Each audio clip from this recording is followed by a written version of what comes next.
गुरुभ्यो शक्तये नमः।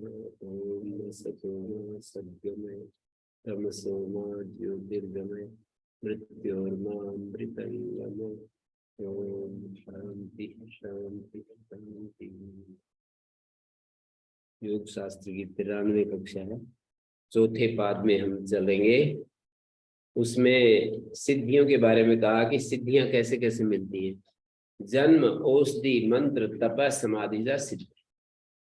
जन्म से मिलती हैं, औषधि से मिलती हैं, विशिष्ट औषधियों के सेवन से भी सिद्धि मिलती है, मंत्र अनुष्ठान से भी सिद्धि मिलती है, तप करने से भी, विशिष्ट प्रकार के तप करने से भी सिद्धि मिलती है, और समाधि, मन को एकाग्र करने से भी सिद्धि मिलती है। ये 5 जन्म, औषधि, मंत्र, तप और समाधि से सिद्धि मिलती है। और आगे कहते हैं कि एक जाति से दूसरी जाति में व्यक्ति कैसे परिवर्तित हो जाता है। अभी तो मनुष्य है और फिर वो गाय के शरीर में कैसे चला जाता है, और वो देवता के शरीर में कैसे चला जाता है। मनुष्य से आगे जो है देवता होते हैं। मनुष्य के पीछे तिर्यक योनि, नरक योनि होती है। तो 4 विभाग कर लें योनियों के, एक तो देवता, एक मनुष्य, और एक तिर्यक योनि, और एक उससे भी नीचे नरक योनि। मनुष्य के अलावा मनुष्य के अलावा जितने पशु उसको तिर्यक कहते हैं। हाँ जी, ये माने जो सिद्धियां होती है ना, इनका माने प्रयोजन क्या होता है। माने ये सिद्धि जो बता रहे हैं इतना, तो माने ये किस हेतु से माने बता रहे हैं। सिद्धियां तो सिद्धियों के लिए ही होती है, सिद्धि प्राप्त करने के लिए। अब कहो कि सिद्धियां क्यों प्राप्त करना चाहते हैं, तो सिद्धियां अपने चित्त की शक्ति को बढ़ाना ही सिद्धियों का प्राप्त करना है। चित्त में बहुत सारी अपार शक्ति है और अपने अपने संस्कार अलग अलग हैं। तो जिनके संस्कार में ये बात है कि मुझे सिद्धि मिले, तो उसका रास्ता बता रहे हैं कि तुम ऐसे संयम करोगे तो ऐसे सिद्धियां मिलेंगी। इस प्रकार से एकाग्रता करोगे, अपने मन के भीतर जाओगे, फिर उन सिद्धियों से भी आगे एक स्थिति है, समस्त सर्वस्व का त्याग। सिद्धियों के पार जो है वो भी एक स्थिति बच जाती है। सिद्धियां जो है ना, वो बीच की स्थिति है। सिद्धियों के बिना और भी नीची स्थिति है। सिद्धियों के बिना जीवन जीना ये 3rd क्लास जीवन है। सिद्धियों वाला जीवन 2nd क्लास है। सिद्धियों से भी पार चले जाना, आत्म स्वरूप में स्थित हो जाना और महान शांति में जीना, ये प्रथम कोटि का जीवन है। तो बता रहे हैं कि कौन कहाँ खड़ा है, उसको क्या क्या जरूरत है। सबकी जरूरतें अलग अलग होती है ना। जब जैसे किसी को भूख नहीं, जबरदस्ती हम खिलाएं तो वो तो परेशान हो जाएगा। ऐसे ही प्यास नहीं, किसी को पानी पिलाएं जबरदस्ती तो बहुत बुरा मानेगा, और प्यास है पानी ना मिले तो भी कष्ट है। तो सिद्धियों की इच्छा वाले भी दुनिया में होते हैं कि हमें सिद्धियां प्राप्त हो। तो जिनकी इच्छा है कि हमें सिद्धियां मिले, तो उसका रास्ता दिखा रहे हैं कि कैसे कैसे मिलती हैं। औषधि से, जन्म से भी मिलती हैं, तप से भी, मंत्र से भी, समाधि से भी। जन्म, औषधि, मंत्र, तप करने से, समाधि से ये सिद्धियां प्राप्त होती हैं। तो फिर 2nd मंत्र में श्लोक सूत्र में बोले कि ये जो कैसे एक योनि से दूसरी योनि में जीव कैसे बदल जाता है। तो इन्होंने कहा कि ऐसे बदलता है कि जात्यंतर परिणाम प्रकृत्या पूरात्। प्रकृति के आपूरण से जात्यंतर परिणाम होता है। एक जाति से दूसरी जाति में परिणाम होता है। माने मनुष्य देवता कैसे बन जाएगा, तो कह रहे हैं जात्यंतर परिणाम प्रकृत्या पूरात्। हमारा सबके चित्त में प्रकृति में धर्म भी है, अधर्म भी है, ऋषित्व भी हमारे भीतर है चित्त में, और ऋषित्व से विपरीत चीजें भी हैं हमारे चित्त में। योगी और भोगी दोनों स्थितियां बनी हुई हैं, योगी भी हैं, भोगी भी हैं, और महान पुरुषार्थी हैं तो आलस्य में भी रहते हैं। तो ये विरोधी विरोधी चीजें जो चित्त में पड़ी हुई हैं, तो वो उनको इस तरह से हम चित्त में पड़ी हुई उन सब चीजों को हम कैसे उपयोग ले सकते हैं, कैसे सदुपयोग कर सकते हैं, और यदि हमें नहीं चाहिए तो कैसे बच सकते हैं, ये सारी चीजें बता रहे हैं। कभी कभी नहीं चाहिए सिद्धियां तो हम कैसे बचें, और कभी कभी चाहिए नहीं चाहिए में तो बचना आसान है, पर चाहिए तो उसमें प्राप्त करना बड़ा मुश्किल है। नहीं चाहिए तो बचना आसान बता रहा हूँ, वो भी आसान तो नहीं है, क्योंकि नहीं तो ऊपर ऊपर से हम कह देते हैं, पर अंदर से हमारा कुछ न कुछ हिस्सा चाहता रहता है, उन सिद्धियों को चाहता रहता है। तो यहाँ पर कहा कि ये जो जात्यंतर परिणाम कैसे होता है, इसका उपाय बताया, तरीका बताया। प्रकृत्यापूरात, प्रकृति के आपूरण से, हमारे भीतर प्रकृति जो होती है वो बाहर आ जाती है और जात्यंतर परिणाम हो जाता है। प्रकृति का आपूरण कैसे होता है, तो यूं कहा कि हम कहीं से सुन लेते हैं कि मुझे ये करना चाहिए, नहीं करना चाहिए, तो हम न करने के वहां तो फुल स्टॉप लगा देते हैं, और करने वाले हिस्से में हम मन लगा करके उस काम को करते हैं। तो उसी को दिखा रहे हैं अब कि प्रकृति का आपूरण से, प्रकृत्यापूरा पंचमी विभक्ति, प्रकृति के आपूरण से क्या मिलता है, प्रकृति के आपूरण से क्या होता है, तो उसको बता रहे हैं कि प्रकृति के आपूरण से क्या होता है, जात्यंतर परिणाम होता है, एक जाति से दूसरी जाति में बदलाव हो जाता है, मनुष्य से देवता बन जाते हैं, मनुष्य से पशु भी बन सकते हैं, जात्यंतर परिणाम। मनुष्य का चित्त अलग प्रकार का है, पशु का अलग प्रकार का है, फिर भी कैसे हो जाते हैं, तो कहा प्रकृति के आपूरण से। प्रकृति जो हमारे भीतर है वो बाहर आ जाती है, प्रकृति के अनुप्रवेश से जात्यंतर परिणाम होता है। तो कहते हैं ये प्रकृति का अनुप्रवेश कैसे होता है, तो जैसे हमारे चित्त में धर्म है और बाहर अधर्म ने उस धर्म को आने में रोक लगा रखी है, अधर्म ने रोक लगा रखी है, तो उस अधर्म को हम हटाएंगे। कैसे हटेगा, धर्म का आचरण करने से हटेगा। अधर्म ने रोक लगाई मतलब धैर्य नहीं है हमारे भीतर, ये अधर्म है, धैर्य का न होना, क्षमा का न होना, इंद्रियों का निग्रह न कर पाना, ये सारे अधर्म के रूप है। और क्षमा न कर पाना, मनोनिग्रह न कर पाना, ये सब अधर्म के ही रूप हैं। धृति क्षमा दमो स्तेम शौचम इंद्रिय निग्रह, शुद्धि न करना, अपने स्थान को, अपने दांतों को, वस्त्रों को, पूरे वातावरण को शुद्ध न करना, ये सब अधर्म है। तो बाहरी वातावरण में अधर्म है और भीतर धर्म रखा हुआ है और बांध लगा हुआ है, मतलब बाहर नहीं आ पा रहा है। अंदर तो धर्म है पर वो बाहर नहीं आ पा रहा है, क्योंकि अधर्म ने रास्ता रोक रखा है। जैसे पानी से हम नाली के द्वारा पानी को हम क्यारी में ले जाते हैं, तो क्यारी में पानी नहीं पहुंच रहा है, क्यों, क्योंकि वहां पर रास्ता नहीं है, नाली नाली में आगे बढ़ रहा है, रास्ता नहीं है। तो रास्ता बनाने के लिए पानी में नाली, पानी में नाली चलती है, पानी की नाली चलती है, और वो पानी की नाली चलते चलते हमारे खेत में नहीं जा पाती, क्योंकि मेंढ लगी हुई है ऑब्स्टेकल है, मेंढ लगी हुई है, तो मेंढ को तोड़ देते हैं तो पानी अब क्या करता है, क्यारी में पहुंच जाता है। इसी तरह से हमारे चित्त के कपाट लगा हुआ है अधर्म का। भीतर तो धर्म है और बाहर कपाट लगा दिया अधर्म का कपाट।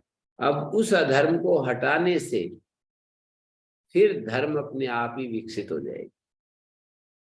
अधर्म को हटाएंगे किससे? धर्म का आचरण करने से। धर्म का आचरण करेंगे तो अधर्म हटेगा, और अधर्म हटेगा तो वो सारे जो अंदर का जो धर्म था वो बाहर आने लगेगा। ये प्रोसेस है। इसको आप उल्ट करके भी देख सकते हो। हमारे बाह्य व्यक्तित्व में तो धर्म है और अंदर अधर्म के संस्कार पड़े हुए हैं। अंदर तो अधर्म के संस्कार हैं और बाहर धर्म है। बाहर धर्म कर रहे हैं, अंदर अधर्म पड़ा हुआ है। बाहर किसी संपर्क से, सानिध्य से, सत्संग से धर्म कर रहे हैं और भीतर अधर्म पड़ा है। तो अब यदि प्रमाद किया हमने, कुछ गलत संग को महत्व दे दिया, तो जो अभी धर्म कर रहे थे वो हट जाएगा। और हमने प्रमाद कर दिया, लापरवाही की, हमने उन संग दोष में फंस गए, इंद्रिय दोष में फंस गए, संग दोष और इंद्रिय दोष में फंस गए। तो अंदर का जो अधर्म था वो एकदम बाहर आ जाएगा। मैंने दो स्थितियां आपके सामने रखी, ये चौथा सूत्र बता रहा है। तीसरे सूत्र में तो ये कुछ कह दिया कि निर्माण चित्तानि अस्मिता मात्रा, योगी लोग अस्मिता के द्वारा एक नए शुद्ध चित्त का निर्माण करते हैं। जब उनको कुछ संसार में सेवा आदि, करुणा प्रेरित होकर के कुछ काम करना चाहते हैं तो वो अपने नए शुद्ध चित्त का निर्माण करते हैं, शुद्ध देह का निर्माण करते हैं अपनी अस्मिता से। अर्थात योगियों का चित्त भी और देह भी शुद्ध हो जाता है। यही है निर्माण चित्त। मतलब निर्माण करने योग्य चित्त का मतलब ये है कि वो योगी लोग अपना चित्त शुद्ध कर लेते हैं, देह भी शुद्ध कर लेते हैं तपस्या के द्वारा, एकाग्रता के द्वारा, जप के द्वारा, तप के द्वारा। सब एक अपने दोषों को भस्म कर डालते हैं, शुद्ध हो जाते हैं। अभी मैं चौथे सूत्र के बारे में कह रहा था कि ये कैसे होता है, धर्म से व्यक्ति अधर्म में चला जाता है और अधर्म से धर्म में आ जाता है, ये कैसे होता है? इसका उत्तर दिया है चौथा सूत्र, निमित्तम अप्रयोजकम वर्ण भेदस्तु तथा क्षेत्रिकवत। जो निमित्त होता है वो प्रयोजक नहीं होता। वर्ण भेद माने क्यारी का जैसे भेदन किया जाता है, आवरण का जैसे भेदन किया जाता है, तथा क्षेत्रिकवत, किसान के तरह, किसान के समान हम क्या करते हैं, किसान की तरह क्या करते हैं, यही करते हैं जो मैंने बताया। धर्म हमारे भीतर है और अधर्म बाहर है, तो हमारे को सत्संग मिल गया, स्वाध्याय करने को मिल गया, ईश्वर का ध्यान मिल गया और भक्ति का माहौल मिल गया और विशेष प्रकार का ज्ञान सुनने को मिल गया। अभी जैसे सुन रहे हो, तो ये सब क्या होता है, इस सब से भीतर वाला धर्म बाहर आ जाएगा और ये अधर्म जो है हट जाएगा। भीतर वाला धर्म बाहर आ जाएगा और सत्संग, विचार, भक्ति, स्वाध्याय, निष्काम सेवा, इन सब के द्वारा जो हमारे बाहर सतह पर अधर्म छाया हुआ था वो अधर्म हट जाएगा, वो अधर्म हटेगा और भीतर का धर्म बाहर आ जाएगा। तो निमित्तम अप्रयोजकम, निमित्त जो होता है जात्यंतर परिणाम का प्रयोजक नहीं होता है।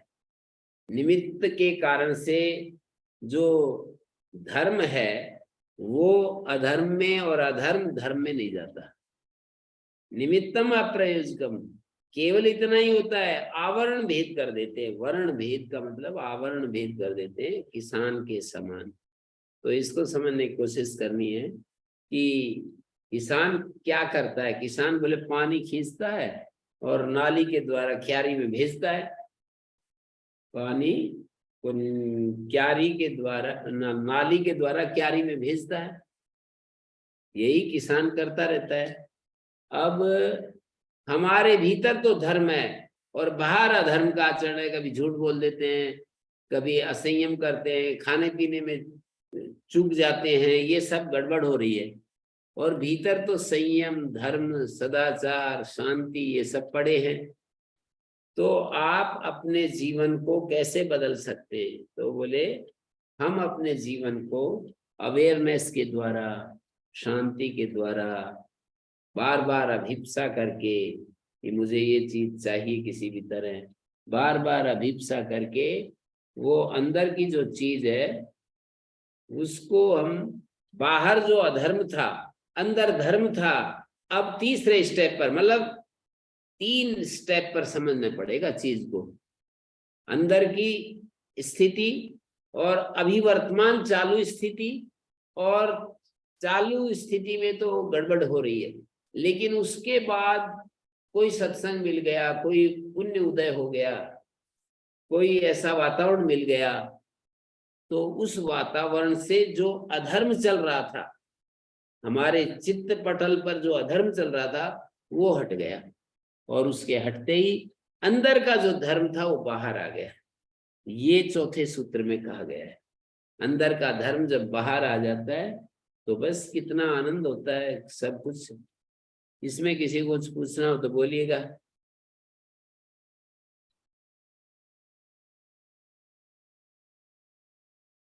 मतलब मैं ये कहना चाह रहा हूं कि धर्म हमारा किस तरह से परिवर्तित हो जाता है। हमारा जो जाति, जैसे मनुष्य जाति है, पशु जाति है, मनुष्य से पशु जाति में हम कैसे चले जाते हैं, तो यही बताया यहाँ पर कि वो ऐसे चले जाते हैं कि हम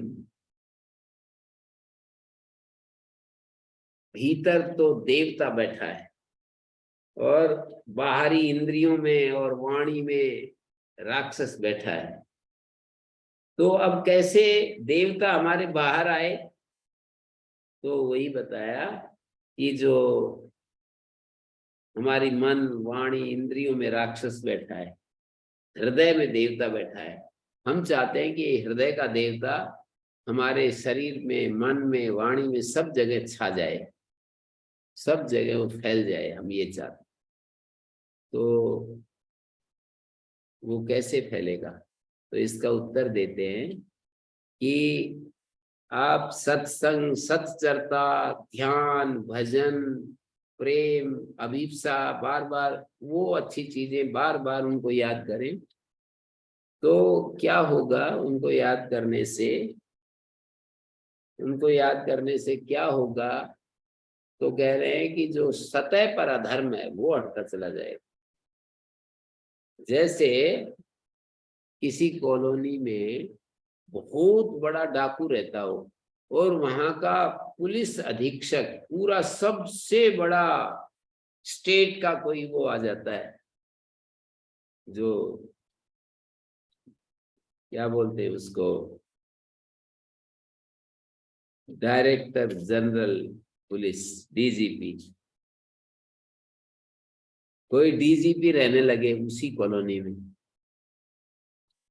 तो वो छोड़ करके चला जाएगा, वो स्थान छोड़कर चला जाएगा। जो गैंगस्टर है, जो बहुत ज्यादा लोगों को तंग कर रहा होता है, वो चोर के रूप में, डाकू के रूप में प्रसिद्ध है, यदि उसी में किराएदार बन करके एक कोई मकान ले लिया उसने, डीजीपी ने, तो वो छोड़ करके चला जाएगा। तो ऐसे ही हमारे बाह्य आचरण में अधर्म है। यदि हमने सत्संग का सहारा पकड़ा, भगवान का सहारा, और अपने जीवन में जो हमने विचार किया था उस सब का सहारा पकड़ा, तो ये जो अंदर का, अंदर बैठा हुआ धर्म है वो भाग जाएगा छोड़ करके। ऐसा करके देख लो, यदि विश्वास नहीं है तो। ना बात बने तो फिर मेरे को बताना कि जी हमने तो किया पर बात ही नहीं बनी, ऐसा नहीं होगा। तो हम जो है इस तरह से यदि करेंगे तो हमारा सतह के ऊपर, मन के ऊपर जो बिखराव है वो समाप्त हो जाएगा, बिखराव समाप्त हो जाएगा और जीवन हमारा धन्य हो जाएगा। निमित्तम अप्रयोजकम वर्ण भेदस्तु तथा क्षेत्रीकृत। और आगे है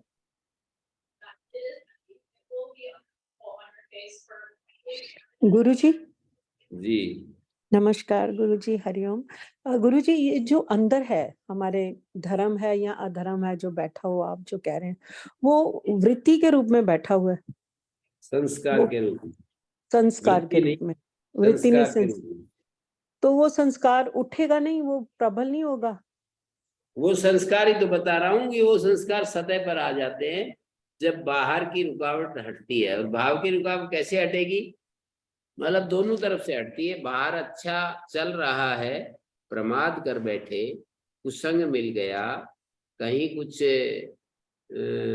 बेहोश हो गए, तो बाहर की बेहोशी, बाहर की जो अशुभ आचरण, उससे हमारे इसके ऊपर बैठा हुआ था ना, जो हमारे मुख पर बैठा हुआ, आंखों में बैठा हुआ जो अधर्म था, मुख में आंखों में बैठा हुआ जो अधर्म था, वो गायब हो जाएगा।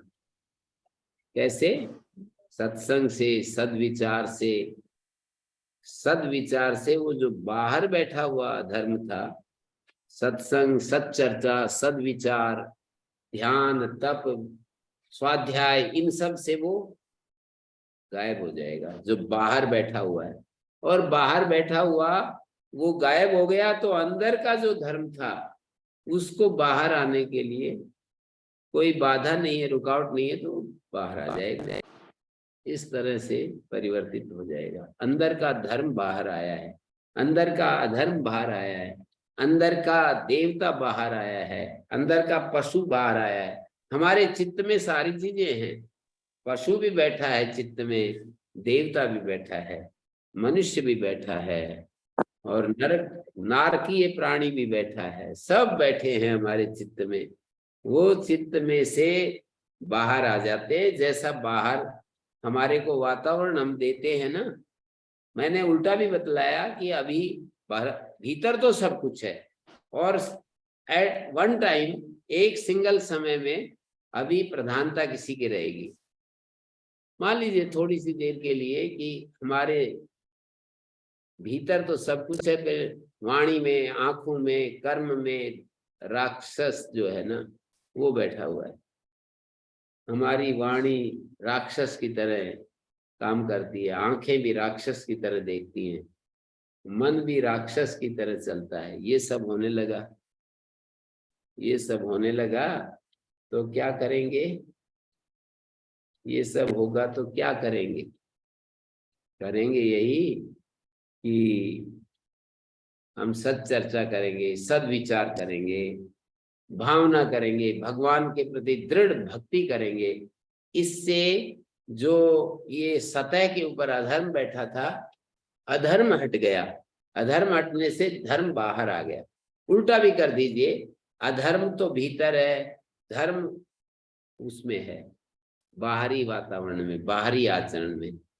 पर हम प्रमाद कर बैठे, संग दोष से, इंद्रिय दोष से, विचार दोष से, कोई इच्छा, गलत इच्छा हमारे भीतर जन्म ले ली, तो उसके कारण से जो अभी धर्म चल रहा था ना, वो धर्म हट जाएगा और अंदर के अधर्म को रास्ता मिल जाएगा, बाहर आ जाएगा।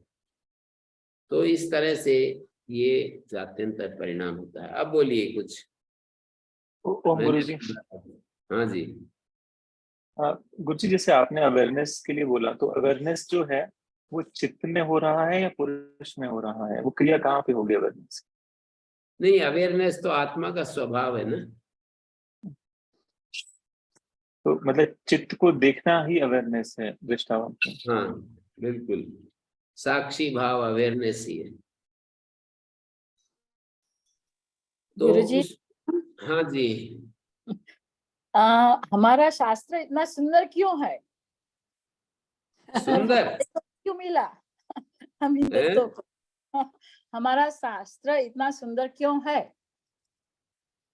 शास्त्र ऋषियों का प्रसाद है, ज्ञानियों का, तपस्वियों का, साधकों का, साधिकाओं का, जीवन की जिन्होंने पूरी ऊर्जा उसमें उंडेल दी, तो पूरा हम का पूरा क्यों मिला? हम हिंदू लोगों को ही क्यों मिला? पूरी शक्ति उसमें लगा दी ना, हाँ। इसलिए इतना सुंदर है। अच्छा, पर हमारे को क्यों मिला? हमारे देश को, हमारे इंडिया तो सही, बट मुझे लगता है कि हिंदुत्व जी, वो तो एक एक देश से अरविंद ने लिखा है कि हाँ। भगवान का भी एक हृदय होता है, भारत उसका हृदय, इसलिए मिल गया। जैसे हमारे शरीर में एक मस्तिष्क है, एक हाथ है, पैर हैं, पेट है, जंघा, कंधे, ये सब पार्ट्स हैं ना। तो इस धरती का भारत जो है वो हार्ट है। तो हार्ट होने के कारण भारत को ये सब चीजें अधिक मिली हैं। और बाकी चीजें जैसे यूरोप, ये है दिमाग है, ज्यादा लॉजिकल है, हैं? हाँ। कोई कहीं कहीं ताकत ज्यादा है, कहीं बल अधिक है। अफ्रीकन लोग, चीनी लोग बड़े ताकतवर हैं। तो ऐसे एक एक जो है ना, ऐसा समझ सकते हैं। सबको मिला है। ओम शांति शांति शांति।